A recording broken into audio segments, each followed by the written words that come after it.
Welcome to the Skip and Shannon Undisputed podcast. I'm Joy Taylor. You can catch us Monday through Friday at 9:30 a.m. Eastern, 6:30 Pacific on FS1. Here's what this podcast is all about. It's an unscripted, unfiltered, undisputed version of the day's show, and there is a lot to get into in today's podcast. Shannon comes out swinging, saying Conor McGregor is trying to strong-arm Dana White for a deal on a possible Mayweather fight. Skip takes a surprising stance on his belief in LeBron's possible coaching future. The guys react to the harsh criticism from Richard Sherman on Thursday Night Football. Ray Lewis comes by to share the backstory on his talk with Dak Prescott and his belief in the rookie quarterback. Plus, we welcome back FS1 NFL analyst Cris to share his personal story on addiction and his advice for Johnny Football. Let's debate. 2 weeks ago, Conor McGregor obtained a boxing license in the state of California. Yesterday, Floyd Mayweather was asked about the move.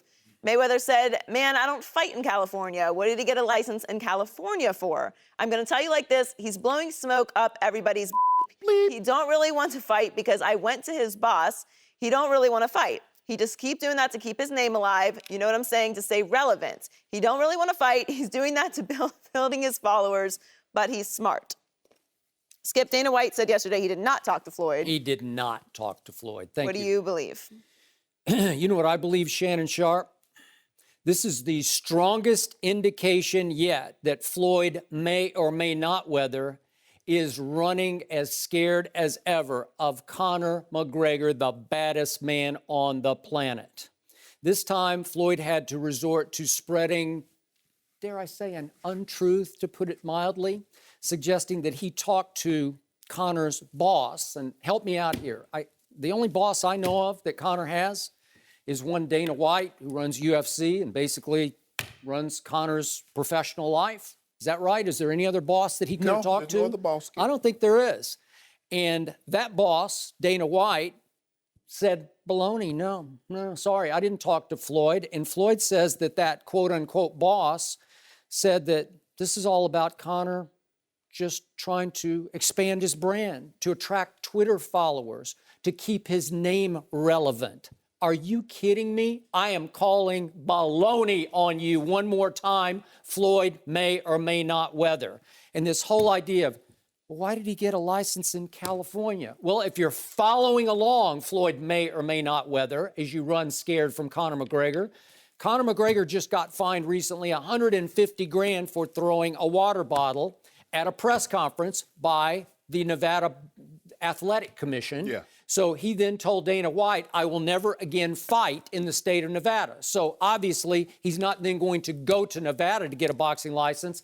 The easiest one, closest one, let's just go to California. It doesn't really matter where he got a boxing license. He got a boxing license. Hold on, Skip.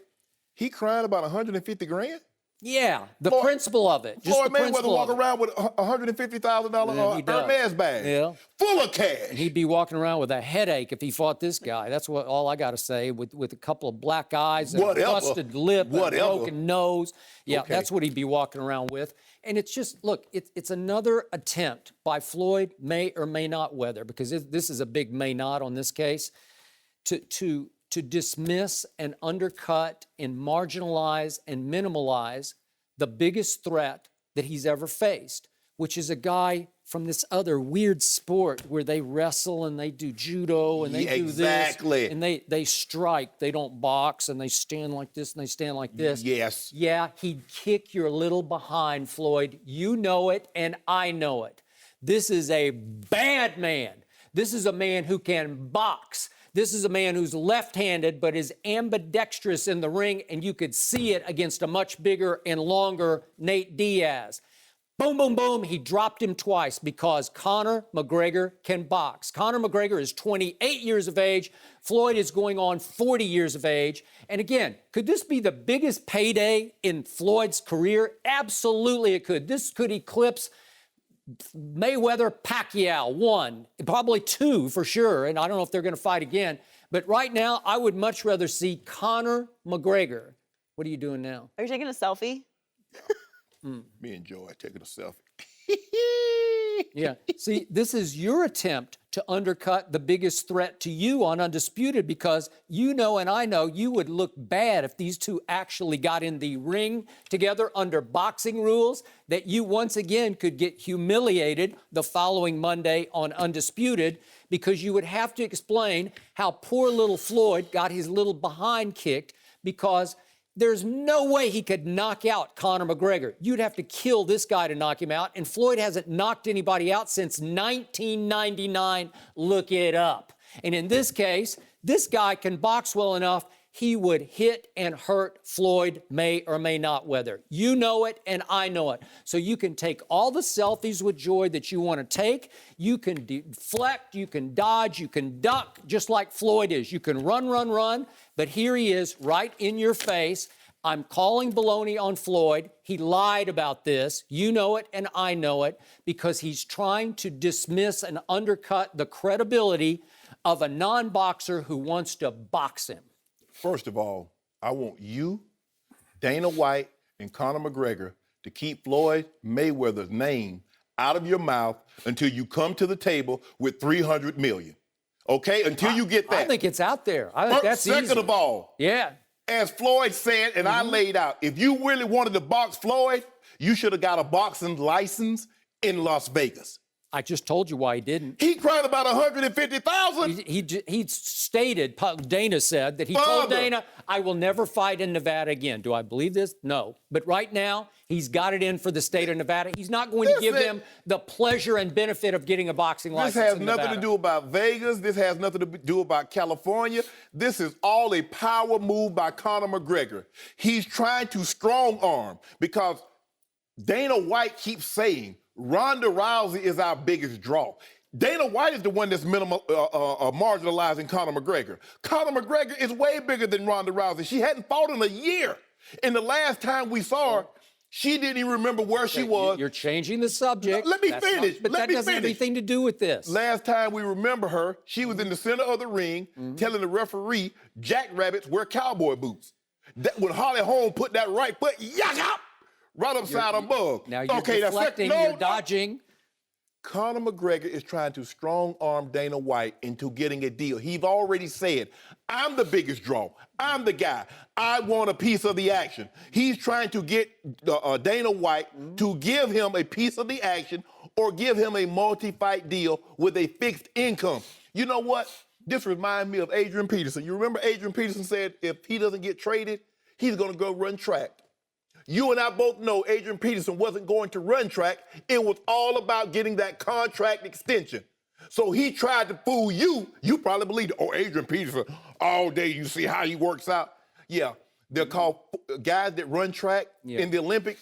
They ran track in high school. They ran track in college. Yeah, you're talking about the same Adrian Peterson. I watched every snap at the University of Oklahoma, and all those none-yard gains that he got, carry after carry, -1-0, -1-0. Nope, not that guy. Why? I never thought he could run track. First of all, Conor McGregor, what makes you think Conor McGregor deserves a chance to fight for the title? Everybody want to go 12 rounds with the champ. I'm the champ. Go fight some bums before you come see me. You're not even, first of all, Floyd Mayweather should not even put on no gloves. He should be wearing tank tops and flip-flops in the Bahamas, getting ready for Christmas coming up. Wait. Are you suggesting a bare-knuckle fight? Because I think Conor would love to fight in bare knuckles. No. You want to do that? I'm saying Floyd Mayweather. They could fight in flip-flops and tank tops. Let's do that. No gloves. I'm saying outside. Floyd Mayweather should be in a tank top and flip-flops in the Bahamas, drinking Mai Tai. He could be. Pina coladas. So why would he stoop to even acknowledge this and lie about talking to his boss? Why would he lie? Because he's afraid. Because this man keeps putting his name. Keep that man's name out your dentures, Conor McGregor. If you're that big, you wouldn't care. You'd be so above it all, you'd just sniff and order your next Mai Tai. That's what you would do. Floyd Mayweather walking around with $1 million watches and he complaining about a $150,000 fine? All Floyd really cares about in the end, and I've lost track. What is he in 0? Is he 40-0? 49-0. 49-0. He's fought so many bums that I can't keep up with how many. Everybody that had a belt from 140 to 154, he wiped the floor with him. Did De La Hoya have a belt? Who's that last guy? Zab Super Judah, whoop, whoop. Sugar Shane Mosley, whoop, whoop. Canelo Alvarez, whoop, whoop. Who was that guy Vargas, fought in 99, the last Ricky guy knocked Hatton, out? bap, bap. Help me out. You know all the names. Help me out. Arturo got it. Who was bap, the guy bap. in 99? Last guy he bapped, knocked him out. Who was that guy? Canelo Alvarez. What was his name? Made Canelo Alvarez look like me fighting you. Oh, really? Walkover. Remember his latest quote-unquote knockout, the sucker punch of Victor Ortiz? Oh, don't do that. One? Don't Remember do the that. sucker punch? That's all he's got now. Everybody that he had couldn't win a pillow fight. Skill. He couldn't win a pillow fight. He couldn't knock me out right now. Manny couldn't knock Pacquiao. me out. Everybody Floyd. that had a belt from the weight class of 140, 147, He is so 154, cleaned up. There's only one number that Floyd really cares about. Call him the maid. Money can't buy happiness. Floyd. He cares about 49 and 1. Floyd. Because what if he lost 1 to the guy from UFC? What if he got his butt kicked by the guy from UFC? Really? That guy from Ireland? I got a new name for you. I got a new name for you, money. Floyd, the maid Mayweather, because he cleaned up every division from 140 to 154. Call him the maid because he cleaned terrible nickname. He cleaned that division up. 140. Boy, that's lame. If you You're reaching. If you had a belt at 140, he came and took it. You had one at 147, he took it. You had one at 154, he took it. Canelo Alvarez made Canelo Alvarez. Yep. I'm sorry, Arca. I thought I couldn't beat him. And if Victor Ortiz is looking at the referee like, I'm sorry, I didn't mean to. Boom! That's all you got? You can knock that guy out? The referee, when you come to the ring, when he comes to the center of the ring, he say, look here, hey, I've gone over the instructions in the dressing room. Hey, protect yourself at all time. This is what's legal. This is what's illegal. Touch gloves and come out fighting. Protect yourself at all times. So, Mr. Mayweather fan that you are. Call him the maid. The maid. Okay. Why is it that the maid hasn't knocked anybody out since 1999? Help me. You're Mr. Boxing. Tell me. Explain that to me. Hold up. So what do you call Ricky Hatton? Technical. I'm talking about knockout, a KO. It's called KO in boxing. If they stop the fight, they stop the fight. Okay, but I'm talking about knocking somebody out where they're incapacitated, they cannot continue. You know what I'm talking about. All I want to look knockout. Every time I look at it, they say 49. They have 49 on this column. They have 0 on that column. You can't answer because he has no punching power. He would be in such trouble against Conor McGregor. Ask Pacquiao, did he have any punching power? Ask Canelo. I will ask Pacquiao because he said after the fight, he can't punch anymore. Marquez. He said it. He said it. Did you see Pacquiao's face after he went 12 rounds with one arm tied behind his back because he had a bad he was going to have shoulder surgery? Hold on.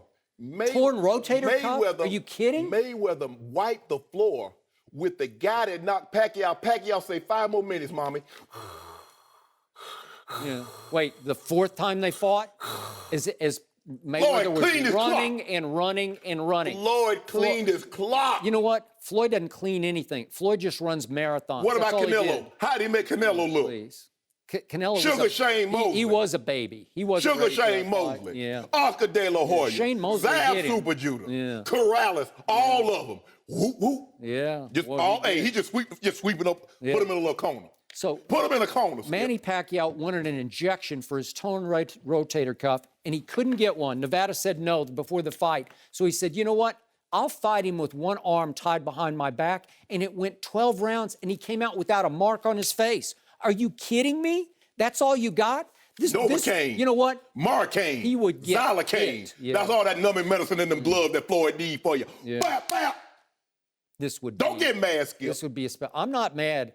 I just can't believe that you and your man Floyd Mayweather are running and running from this fight because this would be a $500 million fight. You know it and I know it. The world would watch this fight because Conor McGregor is much bigger than Floyd Mayweather is at this point in his career. Not if he's bickering about $150K. It's a principle thing. Principle. Yeah. Ain't no principle. Floyd the teacher. He'll fight him. He'd fight him in Floyd's bedroom. You want to do that where he pillow fights? Me and Let's Floyd, just do it. I think Let's do it there. When I get my vacation, I think me and Floyd, we going to jet somewhere. We gonna sit back and we gonna talk about, hey Floyd, man, you know Skip, man, he be talking all that crazy stuff. I already know Conor don't want any part of you in a boxing match. He gonna be like, Sharpe, man, I be trying to tell these fools this all the time. They don't really know what I do for a living. I do this for a living. I wake up in the morning, go like 4, 5 rounds shadow boxing. Yeah, all I know is that Floyd lies when Floyd is afraid. And right now, Floyd is afraid of what? Of this man, the baddest man on the planet. You know it, and I know it. Skip. Why would you need to tell a lie if this is no threat? Hold on. Tell a lie? I talked to his boss? Yeah, Are you kidding me? I want Dana White to stop talking about Floyd Mayweather. You worry about what the UFC He didn't talk about Floyd. He didn't talk about it or to him. He was asked, did you talk? I believe Floyd. You believe he called Dana? Floyd, Wait a second. You just called Dana White a liar on this air. You just called Floyd a liar. I did, and I'm standing by know what, Skip? wait a second. Am I going to believe Dana White or Floyd Mayweather? What? I think I'm going to believe Dana White. Skip, I apologize. My grandmother said you're never supposed to call a grown person a liar. Dana White is misspeaking the truth. Okay, we got it. No mercy. Richard Sherman has had several issues with the league, but his latest is about Thursday Night Football. The Seahawks host the Rams tomorrow night, and yesterday, Sherman blasted the NFL for scheduling games on Thursdays. Let's take a listen. Poopfest. It's terrible. This is, we played, freaking got home like 1 o'clock in the morning, something like that, on Monday, and then you got to play again. I mean, congratulations, NFL. You did it again. But they've been doing it all season, so I guess we're the last ones to get the middle finger. It's just no regard. It's hypocritical, as I've stated before. They make this huge stance about player safety. Then you put the players in tremendous danger. We'll be well aware come the next CBA negotiations about things like this. There's really not much you can do right now, as part of the revenue, et cetera, et cetera. And I'm sure the league has probably something else up their sleeve. They might have a Friday night game planned. Who knows? We're joined by Hall of Famer and new FS1 NFL analyst, Cris Carter. Cris, welcome back. Good morning. Morning. Do you agree with Richard Sherman? Richard says a lot of things that are really true. So if you don't agree with him, then you don't agree with the truth. Right. And the truth of the matter is that the NFL is not a game that's meant to be played every 4 or 5 days. Now, going throughout our playing career, you had the opportunity to play on Monday night. You have more rest, but you're coming on a shorter week. The opportunity to play on the grandest of stage. It was always something the players always rose to the occasion. Thanksgiving, holiday games, it's always Saturday you might have a game. Thanksgiving, to play on Thanksgiving, go to Detroit in the traditional games, to go to Dallas and play in those games was always a privilege. But you're only doing it once a year. This is what they're doing to the players, and Richard, I agree with you, but it was also collectively bargained. Right. So all these things they're complaining about were all the things that they agreed to. They want to practice less, all right? They got that. They thought that the veteran players would extend their career. They didn't get that. They got tricked on that. So these Thursday night games, they're not conducive for an NFL body. There have been many games on a Saturday, on a Monday. I barely made it to my car. Went to a restaurant if I could. Made the last stop before my house at the corner, little PDQ, and got me 2 bags of ice and put it in my tub and sat there and played with my kids. That was a normal regiment on my recovery. Now, Shannon is legendary for taking care of his body, what he's going to eat, and training. He'll be able to tell you that. Even the best of athletes, you will not recover in 4 days to give the type of effort that they're paying the money to see. So, yes, if you want me to do my job, give my body an opportunity to rest so I can perform at my absolute best. It's the only sport. They play basketball back-to-back. Sometimes they play basketball 3 games in a week. They'll play baseball games. Sometimes they play 4 in a week.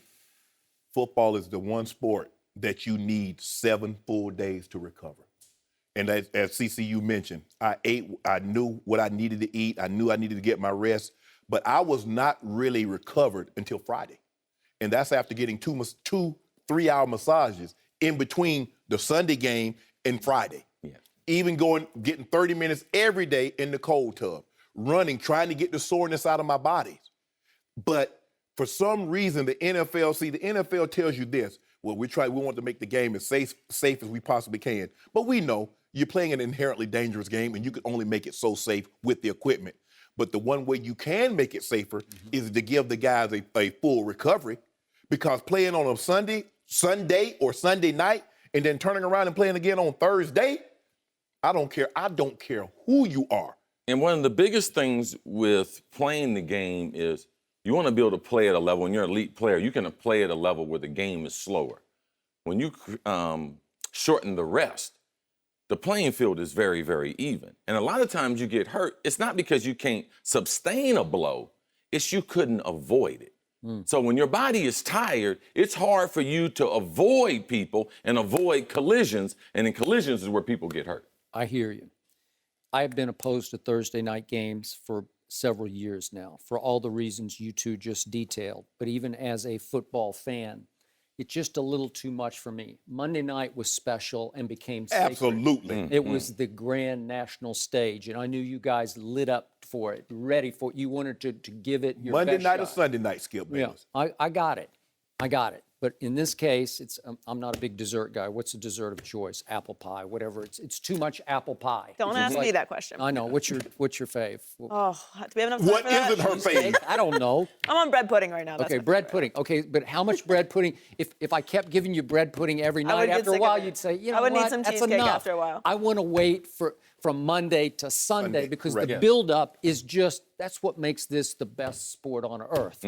Pro football, National Football League. Okay, so I'm with you on that.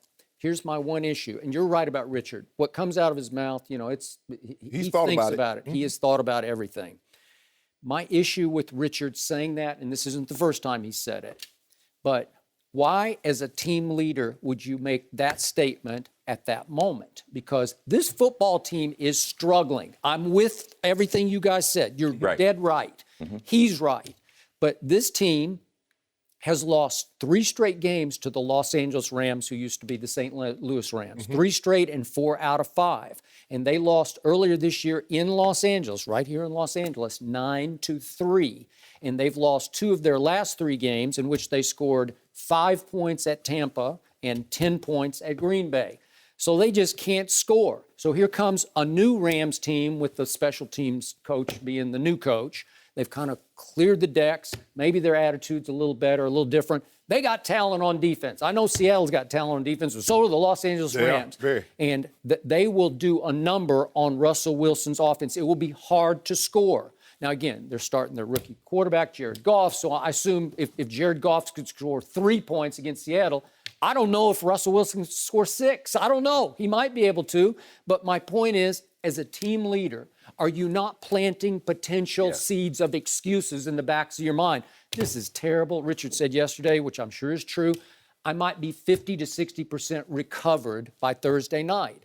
That's okay. But if you say that publicly, then your teammates are thinking, yeah, I feel terrible. You know, I'm not ready. The Rams had to play Sunday, and they're going to have to fly to Seattle. So they're not going to be ready either. But I don't hear any of the Rams talking about it because nobody cares what the Rams think right now, right? Yeah, as a leader, I never tried to give my teammates excuses. Man, it's hot out here. Man, it's cold out here. I never want them to have a built-in excuse why things didn't go our way. So you got to play the game. They got to play it. They got a short rest. We got a short rest. We already know. But the thing that I have a problem with the NFL is that their moniker is, if it makes dollars, it makes sense, with an S and with a C.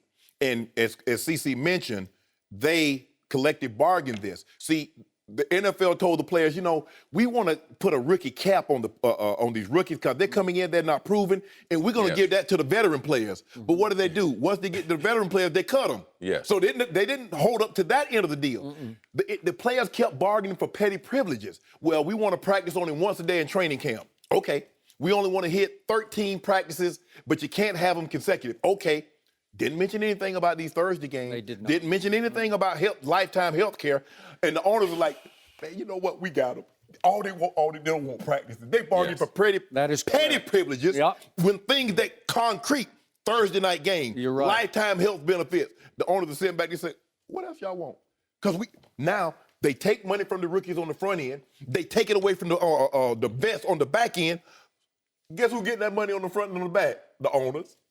Saw y'all coming. Okay, but you remember what happened? It got to the 11th hour. Are you going to play or not? Yeah. Are you going to miss checks or not? In the 11th hour, I think 31 player reps voted to accept that deal on the table. Yes. Only Ryan Clark, my friend Ryan Clark. He stood strong and said, no, this is wrong. And he was right. Right. I think Richard should have said it.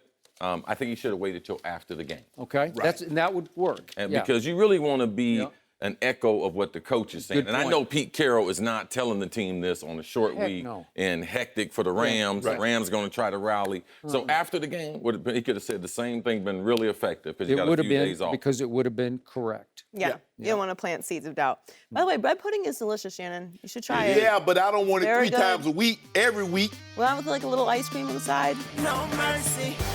Jerry Jones was on a Dallas radio station yesterday and was asked if there was a situation where Tony Romo would replace Dak Prescott as the starting quarterback. Let's take a listen to Jerry.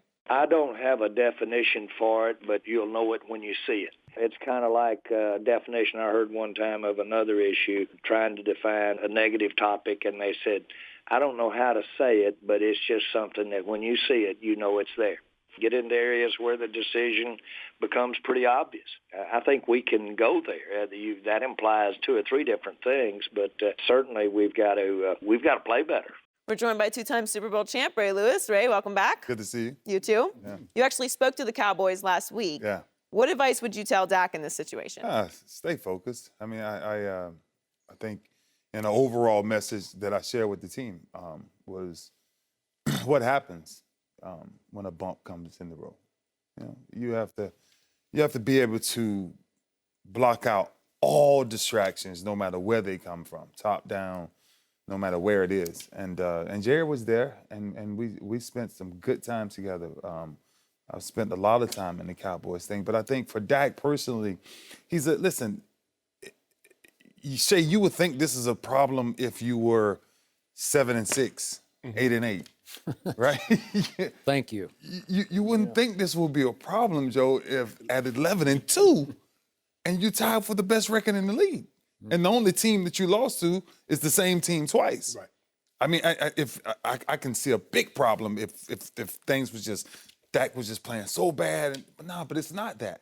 And so if Dak does anything else outside of get ready for his next game, then Dak is doing himself a disservice. Because nothing else matters, right? For Jerry is always going to be Jerry, and Jerry has so much influence over that team. But the bottom line is when you're sitting at 11-2 and you're coming to November and December, and when you get into December, you're looking at the playoff race and you're saying, you know what, 1 or 2 more games, guess what? We sitting home for an extra week, chilling, watching somebody play in a wild card weekend. Right. That's why you play the game. And that's what Dak Prescott should be thinking about. Anything else, I'm telling you about if Romo was available, listen, the moment they put him back up on the rock, put him back up, we knew he was available. We know what he can do, right? But I don't think now that's something that Dak Prescott needs to worry about. Did you get a chance to speak directly to Dak? I did. And actually, I spoke to him last. And oh my gosh, just a humble kid, one of the most humblest kids ever. And, you know, he wanted to share something with me, and I really didn't know it, you know, and he was just like, you are my favorite player of all time, regardless of position. He was like, I'm who I am because of you and your leadership. I watched that, and I'm looking at this kid, and I'm like, oh my gosh. And of course, you know, we spent some good time together sitting there talking after the entire meeting was over. And he was like a sponge. He just wanted to hear everything. He just wanted to soak it up. And I gave him everything, and of course we exchanged information, and we definitely keep in touch with each other now. Yeah. Didn't help him Sunday night, but that's a whole nother story. Well, I mean, I couldn't help him week 1 either. I know. I got you, but I do appreciate that. As a player, you hear all things. And even if, you know, when people say, well, I don't watch TV, I don't read the papers, even if you don't hear it personally, there are people around you that will hear it. This has to be frustrating for Dak, but there's nothing he can do about it. Because even when he was playing at his absolute apex, Jerry was talking about how good it would be if Romo had an opportunity to participate in this championship run. Yep. he was always talking about no matter what Dak did, somehow Romo got thrust into the conversation even while he was injured. Now that he's back, it's always, Dak is playing good, but I'd be so disappointed if Romo wasn't a part of this thing. Right. That's what I don't understand. I could see if he was stinking up the joint. Skip, he thrown 3 interceptions. They had lost a couple of games, lost 4 or 5 games. That's what I mean, yeah. Okay, I get it. Okay, well, maybe the rookie has hit a wall. Maybe he's taken them as far as he can take them this year. Maybe turn it back over to Tony. But when you really think about it, he's had 1 bad game out of 13. And the Giants, but if you're talking about he's just having a bad game on his own, you're minimizing how good the Giants actually played. Yeah, absolutely. Both times. So I don't get what Jerry and you see what he's trying to listen. If you got to motivate players this time of year, you got the wrong players. And that's definitely not the guy you need to motivate. If you ever have to motivate that guy, right. Stop the boat, get off, and put some other people on. You know the only real issue, Shay, like this is the only real issue that I have. If you go back to Romo, you go back to that, and it ends the way you don't want it to end, what's next? Because that's Skip, that's the only thing you can do because the Cowboys have never been here, right? 11-2 since 94, 95, 11-2 sitting there, win one or two more games, and they got a first round bye. Home field throughout. I mean, Skip, what else can you ask for in an NFL season? I would love to hear from you, Skip, because you are Cowboys. You love the Cowboys. I guess you could ask for 13-0. Maybe Jerry wanted 13-0, right? That's all when you say, that's all that's left. But you will say this, Skip. If Romo had started the season, they're not 13-0. They're not 11-2. There's no way. Right. So let's frame this with the fact Dak Prescott just faced 2 very good defenses in a row on the road in night games. And night games on the road are rougher because the crowd's going to be ratchet it up. Absolutely. And they've had all day to get ready for it, right? And so you're at Minnesota and at the Giants. The Giants' defense has come alive, man. Absolutely. It's looking like a top 5 defense. Yeah. So is this shocking? No. So he's lost 2 games. He lost 20-19 in the first pro game he ever played in. He had to start and play. Right. He lost 20-19. Then he went up to the Giants and lost 10-7. Now, again, just to be objective, I did not love the fact that on the very day that you spoke to him, he wound up in some club and it got videotaped of him spraying champagne. Just popping bottles. Dak and Zeke. Just having fun. I'm mad because they didn't invite me. Yeah. Okay, it's kid stuff, but it's just too soon. It's like, no, don't do that yet. And again, whatever, did that contribute to them losing to New York? Probably not, but I didn't love it. Right. But now we face a situation that is unlike any I can remember in all of my career covering pro football, in which a kid who wasn't supposed to be the quarterback, a kid they didn't even want to draft, that they sort of got forced into drafting in the 4th round because they needed somebody. They missed on Paxton Lynch. They missed on Conor. They couldn't get him.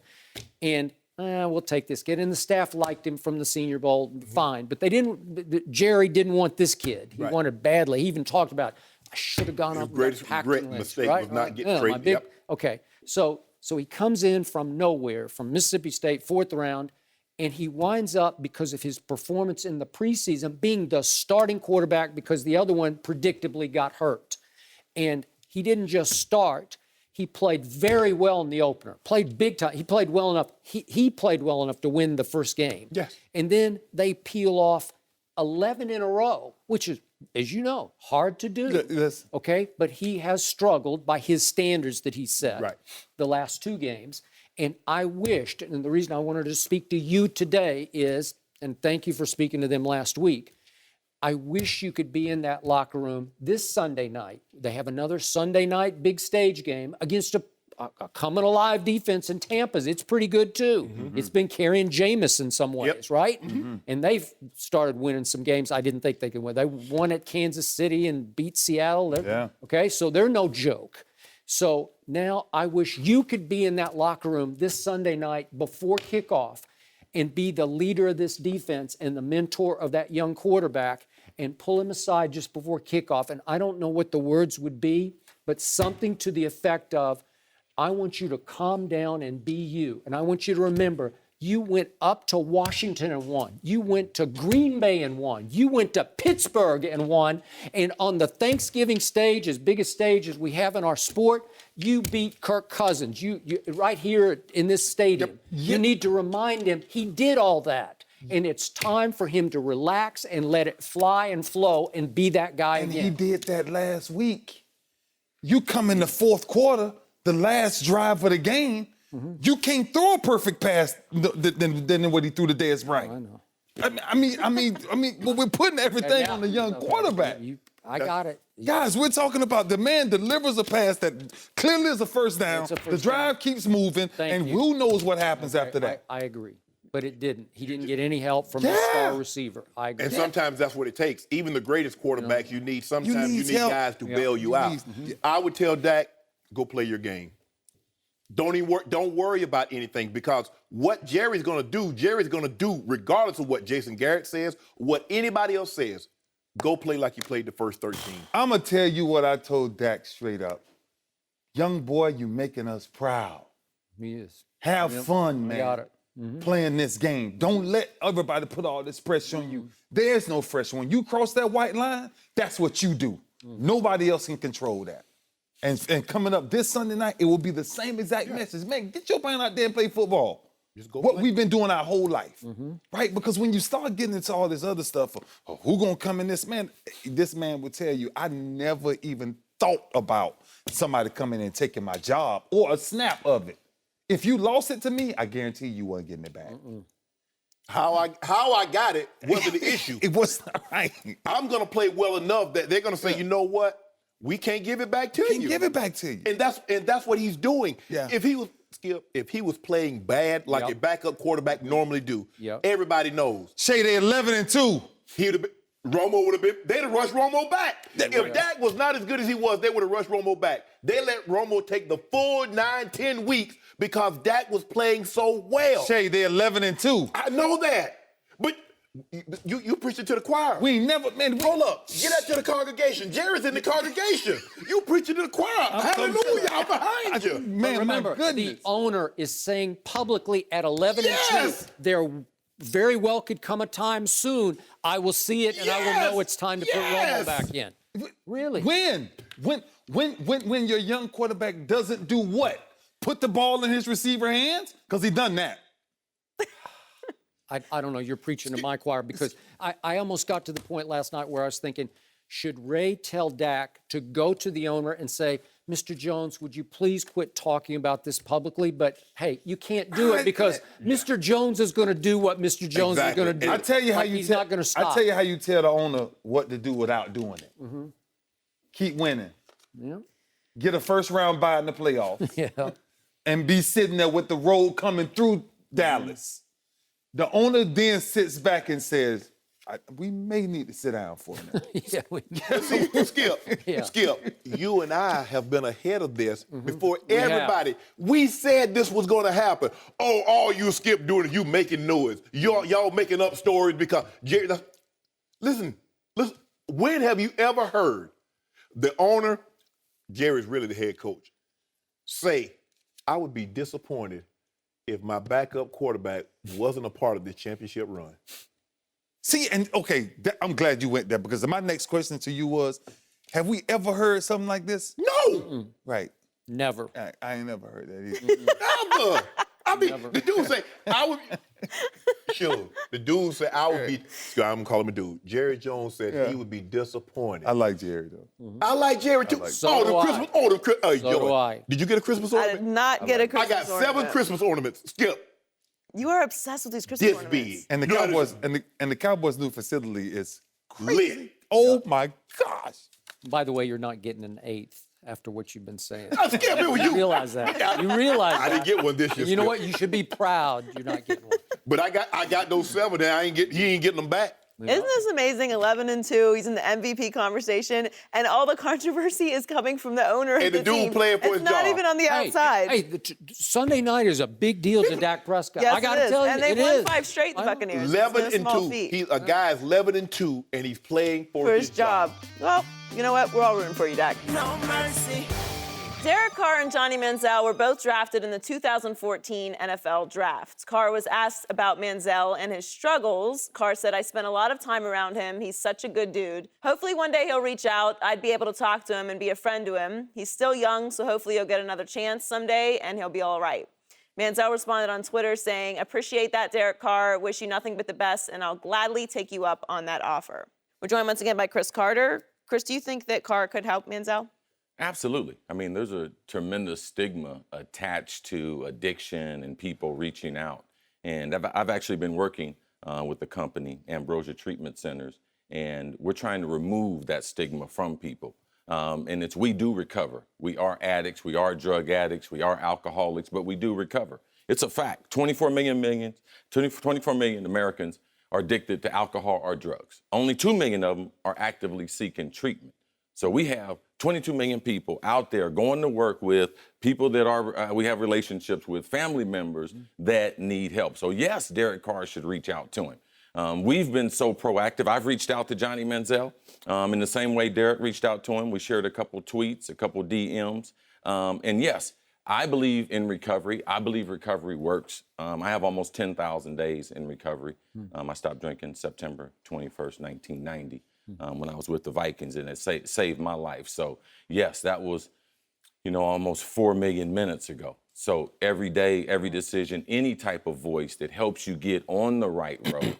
And Shannon, you'll appreciate this. You know about the renovation project with the Hall of Fame, Yes. Johnson Controls, Hall of Fame Village. They're doing $500 million renovation, and we've partnered with the Hall of Fame and putting a treatment center in the Hall of Fame. So former players, current players would have the ability to get some type of help if they had some issues with substance abuse. So who was most instrumental and influential in getting you to the right place back in 1990?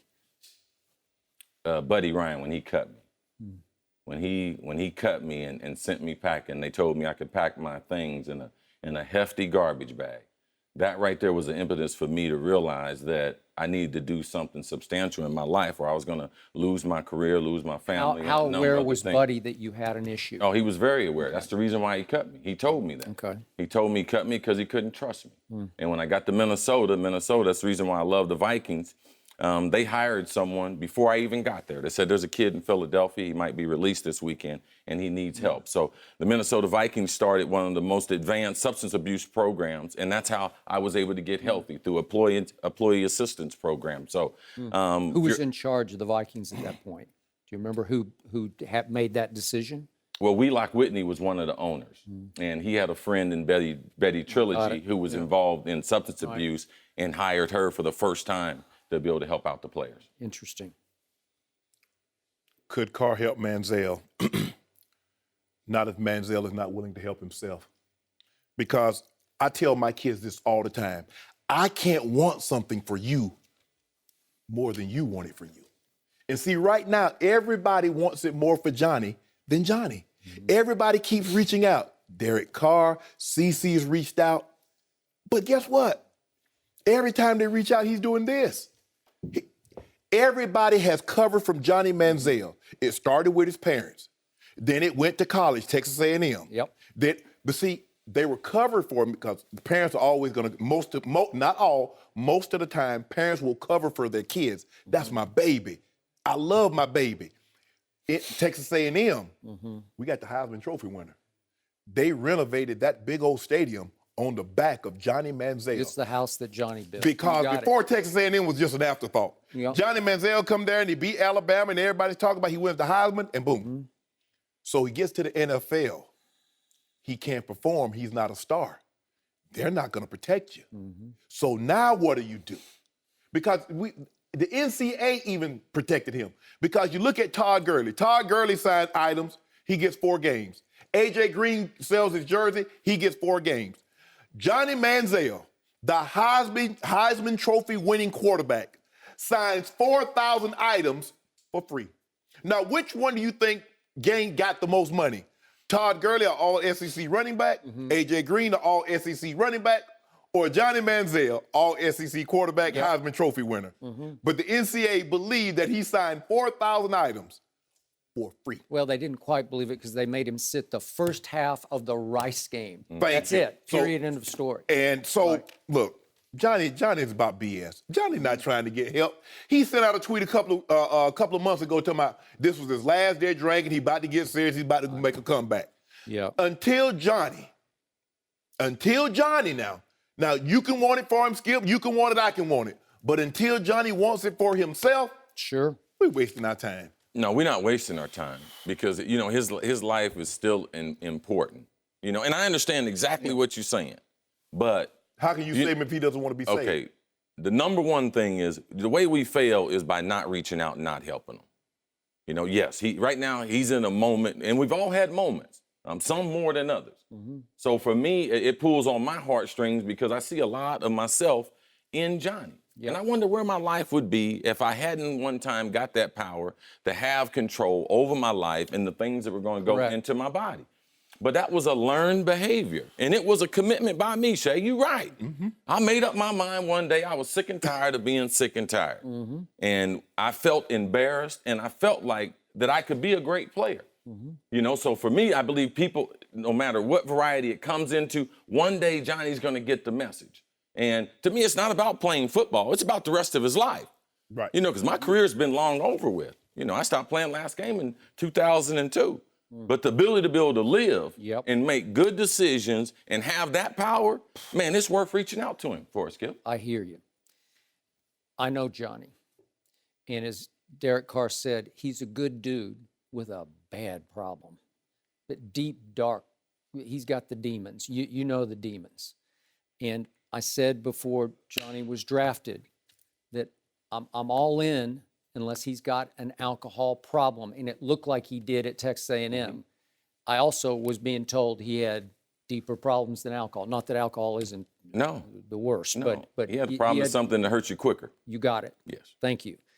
And I said, if these problems get him, then I'm out. And I was quickly out on him because he could not handle the pressure of even being a mid-round, first-round pick in Cleveland, Ohio.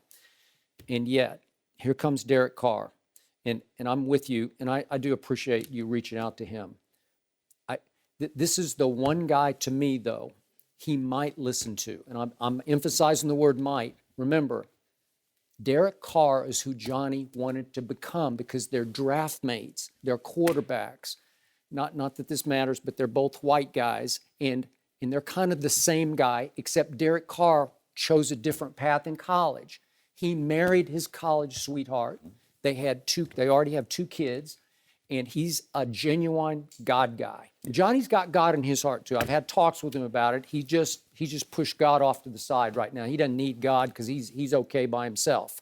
But Derek Carr is highly respected by his teammates because he walks his Christian talk. He does. I think he's real. You never know from a distance, but by all accounts, everybody I've talked to, Derek Carr is the truth. And I think Johnny knows he's the truth. I'm with you. In the end, it's you first. You have to make, you made a choice. Buddy forced you to the edge of the cliff, and then you didn't fall off the cliff. You said, no, I'm going to hang on right here. And the Vikings helped save your life. But if anybody could get through to Johnny right now, I think Derek Carr could, because they're like-minded. They're the same guy. And I'm not saying it's going to happen, but if anybody, like the parents couldn't get to him. They tried, and then they tried tough love. They tried to reject him. They said, okay, we disown Johnny. We don't even want to talk about Johnny. Remember, but he already had his own money by then, so he didn't need you. Okay, you got it.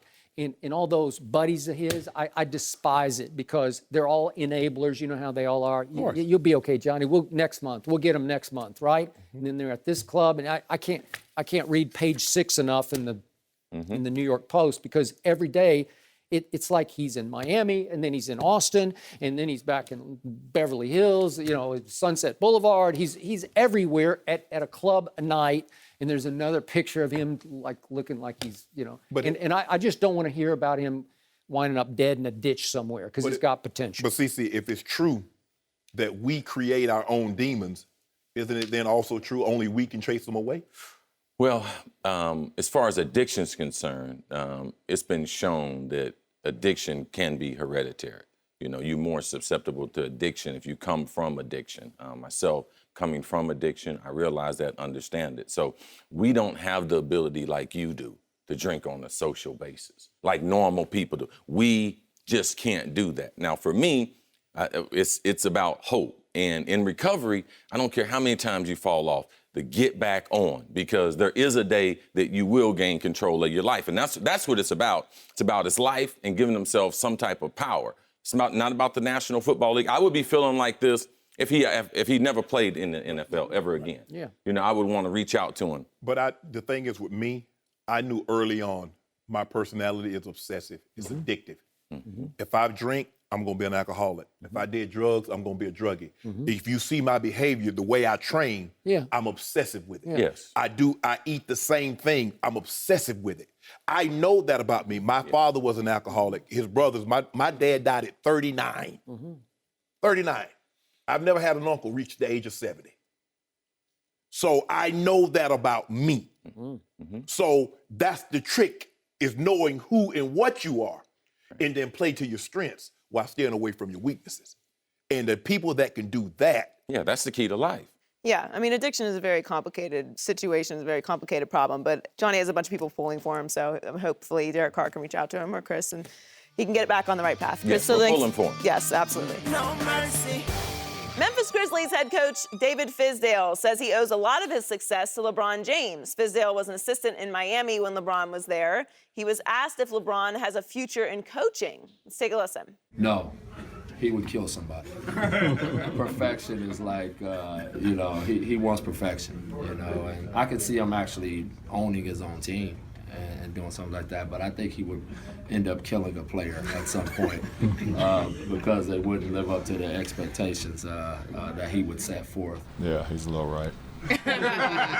He got something to it. I don't have, my patience is not, you got to be very patient as a coach. I don't think I have that much patience, not that much. Oh, those were the good old days, Fizdale and LeBron in Miami. Don't you say nothing about the Good king. old days, good old days. She's saying they were great old Enjoy days. them 6 wins you got right now. Skip, will LeBron make a good coach? I believe LeBron James would make a great coach if he chose to be a great coach. I don't think he would ever choose that career path, but I could be wrong about that. I do think that LeBron ultimately want to own a team or change the world in some other ways, but there's a chance he would get removed from basketball 5, 6, 7 years and say, you know what? I'm not happy not being around basketball on a daily basis. And he might try at some point later in his entrepreneurial career to say, you know what, I'm going to try coaching. And if he did, I believe he would be great at it, because his basketball IQ, to me, is right there with the great Magic Johnsons. I don't know, it's hard to quantify that, but I keep telling you, LeBron is still the best passer in basketball. I think he's the best point, whatever you want to call him, forward. Whatever he is. When he decides to be, he's the best point guard in basketball. Nobody has the passing gift or the IQ that he has playing the game today. So I think that would translate. And I disagree with Fizdale about LeBron want to kill somebody. Look, LeBron's got a big heart. He just does. I say this all the time, maybe to a fault. Sometimes I want him to have a little more killer will in him, but he's got a big, good heart. And I think he is more patient than he's given himself credit for, because he's been coaching this team for a long time. The Cavaliers, he coaches the Cavaliers. I don't care what you say. He has final say. On substitutions, he's the guy who's going to pull people aside and say, you need to do this or try that. And I believe he could do that. Now, back in the Heat days on Mario Chalmers, I think he was hard on, as he called him, Rio. Remember that? In fact, he was brutally hard. So was Dwayne Wade. But it worked because Mario rose to the challenge. He took the criticism correctly. And I can remember some games, against Oklahoma City when they went home and just blew them away. Remember, was it game, I'm losing track, 4 maybe of that series? Mario just went crazy in the fourth quarter. Didn't he score like... Mario bleeping Chalmers. Right? You got it. So he responded to the brutal criticism from both LeBron and Dwayne Wade. And again, I think LeBron would know which buttons to push on which players. So I don't know. Who was the only one who was successful as a coach, really? The great was Larry Bird. Larry Bird. But, Lenny Wilkins, but he wasn't a greater player as Larry Bird No. were. Casey Jones wasn't as a great a player as Larry Bird. They were. You're talking about all-time great players. Larry Bird tried it. Magic Johnson tried it. Isaiah tried it. Okay, but why did Larry Bird work as a coach? This is my 2 cents from a distance. Larry Bird was the greatest overachiever ever. He was not as gifted as some other players. He didn't run have fast. it. In fact, I'll never forget, I was at the Final Four, 1979, Salt Lake City, and I would go hang around the hospitality suites run by the Cowboys, Gil Brandt. All the college coaches, all the greats would be there. And all the cocktail hour chatter was about how Larry Bird will not be able to make it at the next level, the NBA level, I heard it over and over, too slow-footed. Well, he was slow-footed. He figured it out, because he had that. And he could get it up and you couldn't block it because he shot it way back over his head. And he had great instincts, IQ, and he had a killer will. So he could just out-tough you, out-mental toughness you. He would figure out how to beat you. And he was a great passer in and of himself. So he could figure out how to translate that to overachieving basketball players or players, but he probably was coaching some players who had as much or more talent than Larry Bird did.